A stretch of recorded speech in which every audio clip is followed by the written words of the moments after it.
ಹನ್ನೆರಡನೇ ಶತಮಾನದಲ್ಲಿ ಒಂದು ಘಟನೆ ನಡೀತು. ತುರುಗಾಹಿ ರಾಮಣ್ಣ ಅಂತ ಇದ್ದ. ಆ ತುರುಗಾಹಿ ರಾಮಣ್ಣ ಅವ ಸಾಲಿ ಕಲೀಲಾರ್ದ ಮನುಷ್ಯ. ಅವ ಏನು ಮಾಡ್ತಿದ್ದ ಅಂದ್ರೆ ದನ ಕಾಯುವ ಕಾಯಕ ಮಾಡ್ತಿದ್ದ. ದನ ಕಾಯುವ ಕಾಯಕ ಮಾಡುವಂಥ ತುರುಗಾಹಿ ರಾಮಣ್ಣನಿಗೆ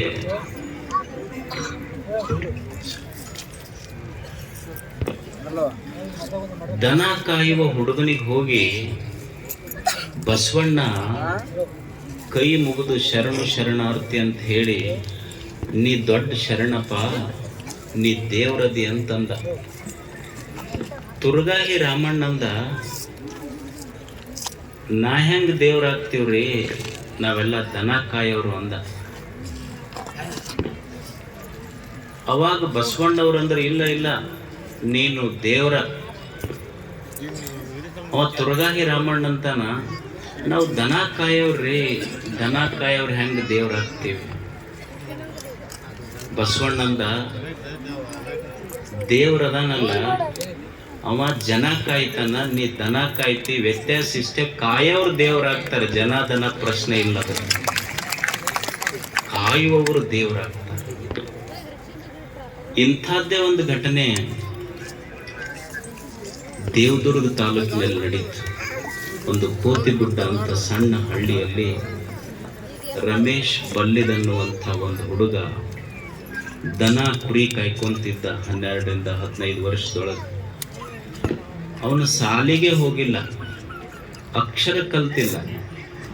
ಅಂಥ ಹುಡುಗನ್ನ ಬೆಂಗಳೂರಿನ ಒಂದು ಸಂಸ್ಥೆ ಹೆಡ್ ಹೆಲ್ಡ್ ಹೈ ಅವನು ಬೆಂಗಳೂರಿಗೆ ಕರ್ಕೊಂಡೋಗಿ ಏನು ಮಾಡಿದ್ರು ಅಂದ್ರೆ ಇಂಗ್ಲೀಷ್ ಕಲಿಯಕ್ಕೆ ಹಚ್ಚಿದ್ರು. ನಾವೆಲ್ಲ ಇಂಗ್ಲೀಷ್ ಪೀರಿಯಡ್ ಇದ್ರು ಹೊರಗೆ ಓಡಿ ಬರೋಮಂಗ. ನಮಗೆ ದೊಡ್ಡ ಸಮಸ್ಯೆ ಅಂದ್ರೆ ಇಂಗ್ಲೀಷ್. ಸಾಲಿ ಕಲಿಲಾರ್ದ ದನ ಕಾಯ ಹುಡುಗನಿಗೆ ಹೋಗಿ communication skills, spoken English, basic computer ಕಲಿಸಿದ್ರು. ಸುಮಾರು 6 ತಿಂಗಳಿಂದ 1 ವರ್ಷದೊಳಗ ಒಟ್ಟ ಸಾಲಿ ಕಟ್ಟೆ ಹತ್ತಲಾರದ ಹುಡುಗ ಇಷ್ಟು ಚಲೋ ಇಂಗ್ಲೀಷ್ನಾಗ ತಯಾರಾದ್ನಲ್ಲ. ಅವ ಈಗ ಹೆಂಗಾಗ್ಯಾನಂದ್ರೆ, ಈ BEd CET ಟೆಟ್ ಅಂತ ಇರ್ತೈತಿ, ಟೀಚರ್ ಆಗೋರಿಗೆ, KS ಆಗೋರಿಗೆ, IAS ಆಗೋರಿಗೆ, JEE ಹೋಗೋರಿಗೆ ಇಂಗ್ಲೀಷ್ ಹೇಳ್ಕೊಡ್ತಾನ. ಅವನೇ ರಮೇಶ್ ಬಲ್ಲಿದ್, ನಮ್ಮ ಎದುರಿಗಿದ್ದಾರೆ. ಸಾಲಿ ಕಲೀಲಾರ್ದ ಮನುಷ್ಯ, ಸಾಲಿ ಕಟ್ಟಿ ಹತ್ತಲಾರ್ದ ಮನುಷ್ಯ ಇಷ್ಟು ಚಲೋ ಇಂಗ್ಲೀಷ್ ಕಲ್ತು ಇವತ್ತೆಲ್ಲರಿಗೆ ಇಂಗ್ಲೀಷ್ ಕಲಿಸ್ತಾ ಇದ್ದಾನೆ. ಸುಮಾರು 4ರಿಂದ 5 ಲಕ್ಷ ಮಕ್ಕಳ ಜೊತೆ ಸಂವಾದ ಮಾಡಿದ್ದಾನೆ. ಕರ್ನಾಟಕದಲ್ಲಿ ಹಳ್ಳಿಗಳಲ್ಲಿ ಮಕ್ಕಳಿಗೆ ಈ ಇಂಗ್ಲೀಷಿನ ಭಯ ಹೋಗಬೇಕು ಅಂತ ಸುಮಾರು 700 ಕಾರ್ಯಕ್ರಮಗಳನ್ನು ಮಾಡಿದ್ದಾನೆ. ಅಂಥ ವ್ಯಕ್ತಿ ಅಂದ್ರೆ ಶಾಲೆಯ ಕಟ್ಟೆ ಹತ್ತದೆ. ಇವತ್ತಿಗೂ ನಾ ಕೇಳಿದೆ, ನಿಂದು ಯಾವ್ದಾರ ಸರ್ಟಿಫಿಕೇಟ್ ಏನಾರ ಸಿಗ್ತಾವನ್ನೋ ಅಂತ. ಅದು ಸರ್ಟಿಫಿಕೇಟ್ಗೆ ನಮ್ಗೆ ಒಟ್ಟ ಬೆಟ್ಟಿನೇ ಇಲ್ರಿ ಅಜ್ಜರ, ನಮಗೂ ಆಗಬೇಕು ಅಂತ. ನಾವು ಸರ್ಟಿಫಿಕೇಟ್ ಇಲ್ಲ, ಆದ್ರೆ ಬಹಳಷ್ಟು ಜನರಿಂದ ಸರ್ಟಿಫೈಡ್ ಆಗೈತೆ ಅವನಿಗೆ, ಇವ ಚಲೋ ಇಂಗ್ಲೀಷ್ ಮಾತಾಡ್ತಾನಂತೆ. ಅಂಥ ಒಬ್ಬ ಸಾಧಕ ನಮ್ಮ ಎದುರಿಗಿದ. ನಮಗೆಲ್ಲ ಉತ್ತರ ಕರ್ನಾಟಕದ ಮಂದಿಗೆ ನಮ್ಮನ್ನು ಹಿಡ್ಕೊಂಡೆ ಹೇಳೋದು, ನಾವೆಲ್ಲ ಇಂಗ್ಲೀಷ್ ಪೀರಿಯಡ್ ಇದ್ರು ಹೊರಗೆ ಬರ್ತಿದ್ವಿ. ನನಗೆ ಖಡಿ ಸರ್ ಅಂತಿದ್ರು, ಇಲ್ಲಿ SB ಖಡಿ ಅವ್ರಂತ. ನಾವು ಒಟ್ಟ ಇಂಗ್ಲೀಷ್ ಪೀರಿಯಡ್ ಇತ್ತು ಅಂದ್ರೆ ಹೊರಗೆ ಓಡಿ ಬರ್ತಿದ್ದೆ. ಒಂದು ದಿವ್ಸ ನಾನು ಹಿಡಿದು, ಸ್ವಾಮಿ ನೀ ಕುಂದ್ರಬೇಕು, ನೀನು ಇಂಗ್ಲೀಷ್ ಪೀರಿಯಡ್ನಾಗ ಅಂತ ಕುಂದ್ರಸಿದ್ರು.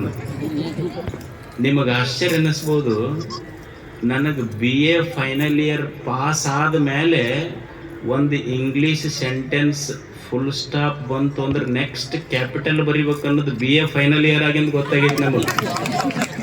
ನಾವು ಹೆಂಗೆ ಇಂಗ್ಲೀಷ್ ಪಾಸ್ ಮಾಡಿದ್ವಿ ಗೊತ್ತಿಲ್ಲ. ಮತ್ತು ನಮ್ಮನ್ನು ಪಾಸ್ ಮಾಡಿದ ಟೀಚರು ಅಷ್ಟೇ ಶಾಣ್ಯರಿದ್ರು ಕಾಣ್ತೈತ. ಒಟ್ಟ ಮಾಡಿ ದಬ್ಬಗ್ರಿ ನಮಗೆ ಅಷ್ಟು ದುಬಾರಿ ನಮಗದು. ನಮ್ಮ ಮಗಳ ಸರ್ ಅಂತಿದ್ರಿ, TV ಮಗಳಾದ ಗುರುಗಳು, ಅವ್ರನ್ನ ತಮಾಷೆ ಹೇಳ್ತಿದ್ರು ನಮಗೆಲ್ಲ ಟ್ಯೂಷನ್ ಹೋದಾಗ. ಒಂದು ಹುಡುಗಿತ್ತಂತ, ಅವನಿಗೆ ಭಾಳ ಕಷ್ಟಪಟ್ಟು ಸರ್ ಕಲಿಸ್ತಿದ್ರಂತ. ಅವನಿಗೆ ಎಲೆಕ್ಟ್ರಿಸಿಟಿ ಅನ್ನಂತ ಕಲಿಸ್ತಿದ್ರು, ಅವನಿಗೆ ಅನ್ಲಿಕ್ಕೆ ಬರ್ತಿದ್ದಿಲ್ಲ. ಅವ್ನು ಬರೀ ಎಲೆಕ್ಟ್ರಿಕಿಟಿ ಅಂತಿದ್ದ. ಅವ್ ಮಾಸ್ತರ್ಗೆ ಒಂದ್ ದಿವ್ಸ ಬಜಾರ್ದಾಗ ಅವ್ರ ಅಪ್ಪ ಭೇಟಿ ಆದ. ನಿಮ್ ಹುಡುಗಗೆ ಎಷ್ಟು ಸಲ ಹೇಳ್ತೀನ್ರಿ ಎಲೆಕ್ಟ್ರಿಸಿಟಿ ಅನ್ನಂತಂದು, ಅವ್ ಬರೀ ಎಲೆಕ್ಟ್ರಿಕಿಟಿ ಅಂತ ಹೇಳಬಾರ್ದ ನೀವು. ಸರ್ ಅವ್ನಿಗೆ ಕೆಪಾಕಿಟಿನ ಬಿಡ್ರಿ ಅಂದವ್ರ. ಅವ್ನಿಗೆ ಕೆಪಾಕಿಟಿನ ಅಷ್ಟ ಐತಿ, ನೀವೇ ತಲೆ ಕೆಡಿಸ್ಕೊಂತಿರೋದು. ಅವ್ ಮಾಸ್ತರ್ ಹೋಗಾರ್ದ, ಇದು ಹಿಂಗಾದ್ರೆ ಚಲೋ ಆಗೋದಿಲ್ಲ ಅಂತ ಅವ್ರ ಅಜ್ಜಿಗೆ ಹೋದ. ಅವ್ರ ಅಜ್ಜಿಗೆ ಹೋಗಿ ಭೇಟಿಯಾಗಿ ಹೇಳ್ದ, ಅಲ್ರಿ ಮತ್ತೆ ನಿಮ್ಮ ಅಮ್ಮಗ ನೋಡಿದ್ರೆ ಎಲೆಕ್ಟ್ರಿಕಿಟಿ ಅಂತಾನ, ನಿಮ್ ಮಗ ನೋಡಿದ್ರೆ ಕೆಪಾಕಿಟಿ ಅಂತಾನ, ಇವ್ರಿಗೆ ನೀವರ ಹೇಳ್ಬೇಕಲ್ಲ. ಸರ್ ಅವು ಮಳ್ಳದಾವು, ಎಂದು ಇನ್ವರ್ಕಿಟಿ ಕಟ್ಟಿನ ಒಂದ್ ದಿವ್ಸ ಇನ್ವರ್ಕಿಟಿ ಕಟ್ಟಿ ಹತ್ತಿದ್ರೆ ಗೊತ್ತಾಗ್ತೈತಿ. ಅವ್ ಮಾಸ್ತರ್ ಅಂದ, ಈ ಊರ್ ಖಾಲಿ ಮಾಡೋದ ಬೇಷನ್, ಏನಾದ್ರೂ ಮಾಡಿ ಕೊನೆಗೆ ಇವ್ರ ದುರ್ದೈವಕ್ಕೆ ಅವ್ರ ಮುತ್ತಜ್ಜ ಬದುಕಿದ್ದ. ಅವನಿಗೆ ಹೋಗಿ ಭೇಟಿ ಆದ. ಹೋಗಿ ನಮಸ್ಕಾರ ರೀ ಯಜಮಾನ್ರೆ ಸಾವ್ಕಾರ. ಅವ ಕೈ ನಡುತ್ತಿತ್ತು, ಮುದುಕ ವಯಸ್ಸಾಗಿತ್ತು, 110 ವರ್ಷ. ನಿಮ್ಮ ಮೊಮ್ಮಗನಿಗೆ ಕಲಿಸ್ತೀನಿ ಇಂಗ್ಲೀಷ, ಅವ ಎಲೆಕ್ಟ್ರಿಕಿಟಿ ಅಂತಾನ. ಮರಿಮೊಮ್ಮಗ ನಿಮ್ಮ ಮೊಮ್ಮಗ ಕೆಪಾಕಿಟಿ ಅಂತಾನ, ನಿಮ್ಮ ಮಗ ನೋಡಿದ್ರೆ ಇನ್ವರ್ಕಿಟಿ ಅಂತಾನ. ಇದನ್ನ ಏನು ಮಾಡ್ಬೇಕು? ಅವ ಕೈ ನಡಗಿಸ್ಕೊಂತ ಕೈ ಮುಗಿದು ಹೇಳದಂತ, ನೋಡ್ರಿ ಸರ, ಊರಾಗ ನಮ್ದೊಂದು ದೊಡ್ಡ ಮನಿತನ ಇದೆ. ಅವ ಎಲೆಕ್ಟ್ರಿಕಿಟಿಯರ ಅನ್ಲಿ, ಅವ ಕೆಪಾಕಿಟಿಯರ ಅನ್ಲಿ, ಅವ ಇನ್ವರ್ಕಿಟಿಯರ ಅನ್ಲಿ, ದಯವಿಟ್ಟು ಇದು ಪಬ್ಲಿಕಿಟಿ ಮಾತ್ರ ಮಾಡ. ಈ ವಿಷಯ ಊರಾಗ ಒಟ್ಟು ಪಬ್ಲಿಕಿಟಿ ಮಾಡಬೇಡ್ರಿ. ಅವ್ ಮಸ್ತರ್ ಅಂದ, ಇವ್ರ ಕಿಟಿಕಿಟಿನೇ ಬೇಡ ಅಂದ್ರೆ. ನಮಗ್ ಉತ್ತರ ಕರ್ನಾಟಕದೊಳಗೆ ಎಷ್ಟು ಇಂಗ್ಲಿಷ್ ದುಬಾರಿ ಐತಿ. ಇಂಥದ್ರೊಳಗ ಒಟ್ಟ ಸಾಲಿ ಕಲ್ತವ್ರದ ಸಮಸ್ಯೆ ನಮಗೆ.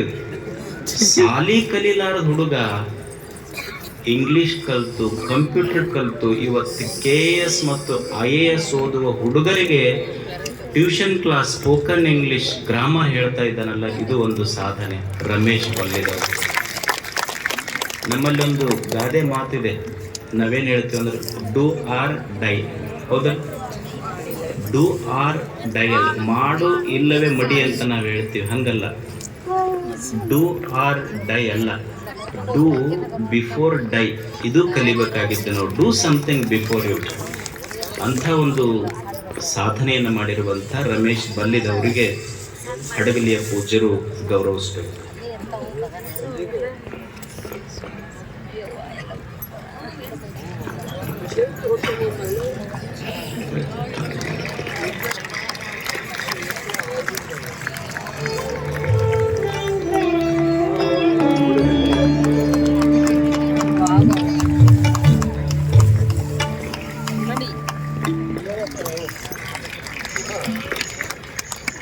ಹೋದ ವರ್ಷ ಇದೊಂದು ಅತ್ಯಂತ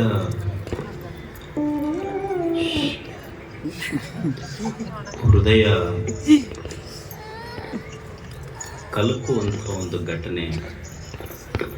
ಹೋದ ವರ್ಷ ಜನವರಿ ತಿಂಗಳಲ್ಲಿ ಬಾನಾಪುರ ಹತ್ರ ಒಂದು ಆಕ್ಸಿಡೆಂಟ್ ಆಯಿತು. ಆ ಆಕ್ಸಿಡೆಂಟ್ನಲ್ಲಿ ಒಬ್ಬ ಯುವಕ ಅವನ ದವಾಖಾನೆಗೆ ಕರ್ಕೊಂಡು ಹೋದರು. He was in coma.